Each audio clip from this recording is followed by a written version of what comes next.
Kalau menurunkan berat badan, pilihannya selain diet tanpa karbo atau diet rendah karbo adalah diet yang tinggi protein, rendah karbohidrat, atau tinggi lemak, rendah karbohidrat.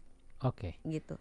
Itu kadang kita nyebutnya kalau yang tinggi lemak, cukup protein, rendah karbohidrat atau tanpa karbohidrat, itu kita nyebutnya ketogenic diet atau diet namanya keto. diet keto. Orang ngetrennya diet keto gitu, ya kan?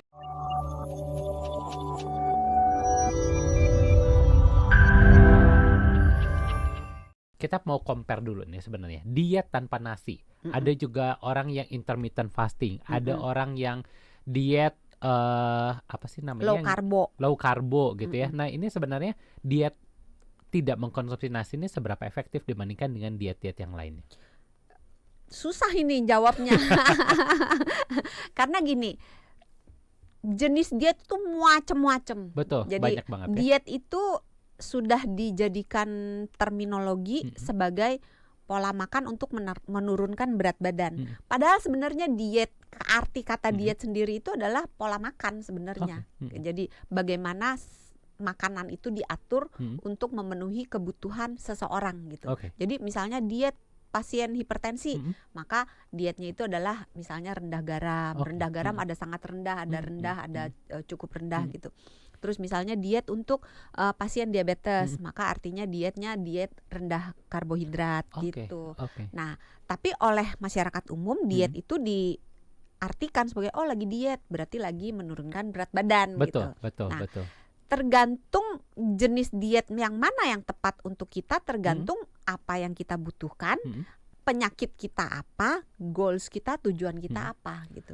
Jadi contoh, Hans deh maunya apa? Saya mau turun berat badan, mau gimana lagi ya? Oh iya, baru mau nanya nih, kayaknya udah gepeng begini gitu kan.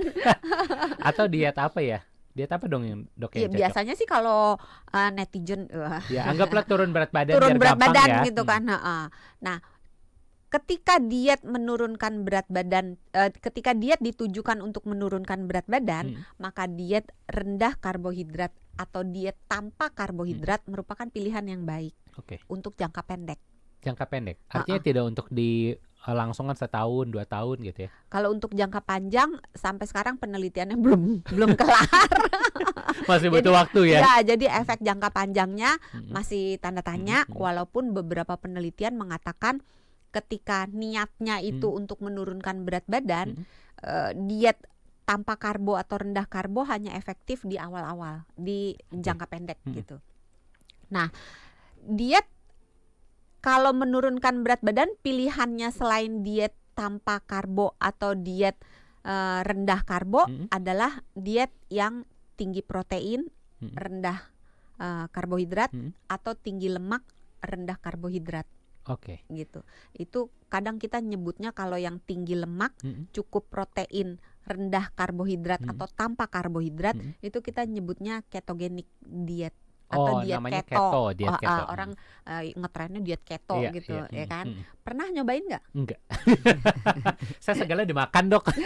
Kayak nggak bisa gitu ya kalau nggak makan karbo gitu ya. Betul, apalagi kentang goreng kan pakai bumbu. Godaannya gitu ya. Asin, senang asin kan? Iya. Kita grup yang senang asin. Dok, sebelum lanjut nih, mau nanya dulu, ini banyak orang berasumsi kalau misalnya tepung ini juga menjadi salah satu hal yang cukup harus dihindari kalau lagi diet karena karbohidratnya katanya lebih tinggi daripada nasi, benar nggak? Kalau untuk menurunkan berat badan, untuk menjaga kadar gula darah, untuk orang-orang yang hipertensi gitu ya, itu memang harus menghindari gula dan tepung dan semua makanan yang menggunakan gula sebagai bahan bakunya dan tepung sebagai bahan bakunya. Kenapa? Karena gula dan tepung itu sudah dalam bentuk tanda kutip ya, ready to use. Mudah terserap ya. Jadi begitu kita makan, badan kita tidak membutuhkan banyak waktu untuk mengolahnya gitu. Jadi udah langsung bisa diserap dalam darah, langsung bisa meningkatkan gula darah. Saya tidak mengatakan ini jelek, karena efek ini bisa kita gunakan ketika kita sedang hipoglikemi. Jadi gula darah turun, maka perlu cepet kan naikin. Jadi kasih misalnya teh manis pakai gula pasir gitu, atau dikasih air madu gitu supaya gula darahnya naik cepet. Tetapi ketika orang ingin menurunkan berat badan, ingin mengendalikan gula darah, maka ini sebaiknya dihindari.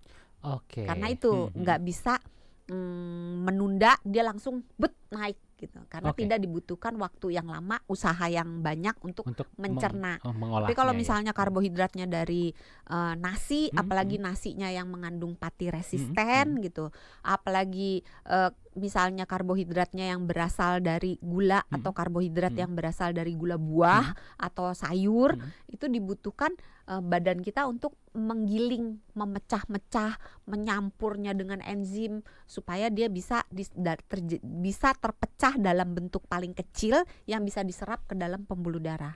Jadi lebih lama. Butuh proses ya. Butuh proses jadi, untuk bisa dipecah. Lebih kenyangnya lebih awet lama.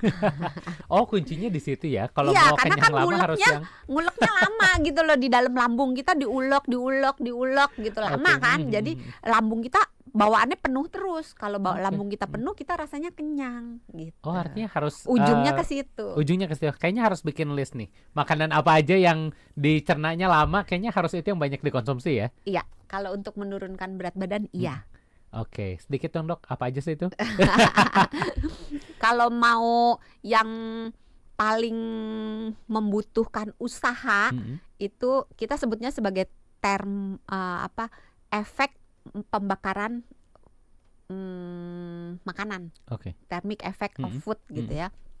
Itu paling banyak protein. Protein ayam gitu ya. Jadi ayam, badan tempe. kita kan mengeluarkan kalori untuk mengolah makanan. Jadi makanan harus digiling, dipecah-pecah, kasih enzim dicampur-campur, diaduk-aduk. Nah, protein paling membutuhkan kalori untuk memecahnya. Paling nggak butuh lemak. Lemak paling mudah. Paling mudah dicerna. Karbohidrat tergantung karbohidratnya. Tapi dia di tengah.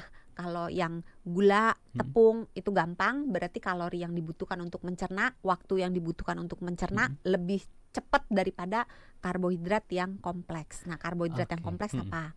Kembali lagi ya? dia nanya, gue nanya balik gitu kan. Kalau itu saya udah pakai jas putih dok, udah pakai jadi dokter juga ya. Ya itu gula-gula yang terikat dalam serat. Jadi gula buah, gula sayur, gula ya. Jadi sebenarnya gula itu ada loh. Tepung dan gula itu ada di dalam sayur dan buah, termasuk walaupun di dalam nasi. Ya? Nasi kan, tapi nasi ada manisnya sih. Kalau nasi, kalau sayur kan? Kalau sayur, beberapa sayur yang tidak manis juga mengandung gula gitu.